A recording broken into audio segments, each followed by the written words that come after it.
ইরানের পররাষ্ট্রমন্ত্রী আব্বাস আরাগচি বলেছেন, সাম্প্রতিক সংঘাতের সূচনা করেছে যুক্তরাষ্ট্র ও ইসরায়েল। তবে যুদ্ধ কখনো কিভাবে শেষ হবে সেই সিদ্ধান্ত নেবে ইরান নিজেই।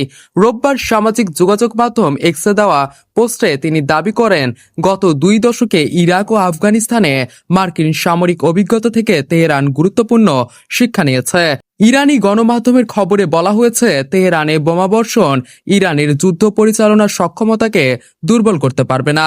আরাগচির ভাষায়, ডিসেন্ট্রালাইজড মোজাইক ডিফেন্স কাঠামো ইরানকে এমন সক্ষমতা দিয়েছে যাতে যুদ্ধের সময় ও পরিণতি নির্ধারণে তেহরানই নিয়ামক শক্তি হয়ে থাকবে। এদিকে ওমানের মধ্যস্থতায় তেহরান ও ওয়াশিংটনের মধ্যে পরোক্ষ পারমাণবিক আলোচনা চললেও 28 ফেব্রুয়ারি নতুন করে সামরিক উত্তেজনা বাড়ে। এর আগে জেনেভার আলোচনায় উল্লেখযোগ্য অগ্রগতির কথা বলা হলেও হামলা পাল্টা হামলার মধ্যে কূটনৈতিক প্রক্রিয়া কার্যত আড়ালে চলে গেছে। ইসরায়েল ও যুক্তরাষ্ট্রের হামলায় ইসলামী বিপ্লবের সর্বোচ্চ নেতা আয়াতুল্লাহ আলী খামেনি সহ জ্যেষ্ঠ সামরিক কমান্ডার এবং বহু বেসামরিক নাগরিক নিহত হয়েছে বলে ইরানের দাবি।